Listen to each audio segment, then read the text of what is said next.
Hello everyone, आज हम बात करने वाले हैं what is self respect. Self respect क्या है? खुददारी या खुद का एहतराम करना, इसको सेल्फ रिस्पेक्ट कहते हैं। मतलब यह है कि आप अपनी जात, अपने असूलों, अपनी कदर और अपने मकाम की इज्जत करें। इसका ये मतलब हरगिज नहीं कि आप दूसरों की खुशियों के लिए अपनी इज्जत नफ्स को कुर्बान करें और अपनी जिंदगी के फैसले इस बुनियाद पर करें कि वो आपके वकार और असूलों के मुताबिक हों। खुद का एहतराम करने वाला शख्स अपनी गलतियों को तस्लीम करता है लेकिन अपने आप को कम तर नहीं समझता। दूसरों की इज्जत करता है लेकिन अपने आप को जलील नहीं होने देता।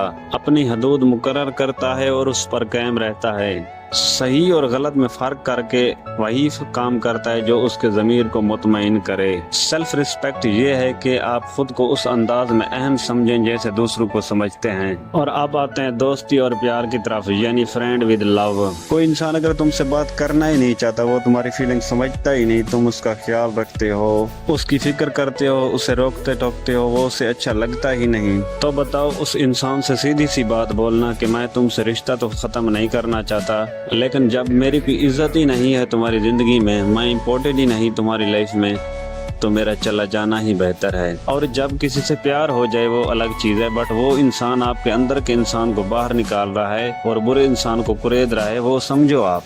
वो क्या है कि जब आप मांगने लगते हो ना, वहीं पे रिलेशनशिप बिगड़ने लगता है, क्योंकि इवेंचुअली आपको अपने साथ जीना है। और जब भी आप किसी रिश्ते में होते हो ना, you not asking it from them, और सामने वाले को प्रेशर फील होने लगता है और आप रियलाइज ही नहीं करते कि आप मांग रहे हो। आप समझते हो कि ये हमारा हक है। अगर वो आपका हक होता तो आपके पास आ जाता ना। अगर वो नहीं आ रहा तो शायद वो आपके लिए बंदा सही नहीं है, या शायद आप उसके लिए सही नहीं हो। तो आप ऐसे भी सोच सकते हो। और इससे रिलेटेड एक और बात करते हैं। अगर घर में कोई आपको बार बार तंग कर रहा है या ताना देता है तो आप बर्दाश्त करें, लेकिन हद से ज्यादा बर्दाश्त करके अपने दिल को ठेस ना पहुंचाएं। इज्जत नफ्स ये है कि नरमी से कहें, आपके अल्फाज मुझे तकलीफ देते हैं, बराए करम ऐसा ना कहा करें।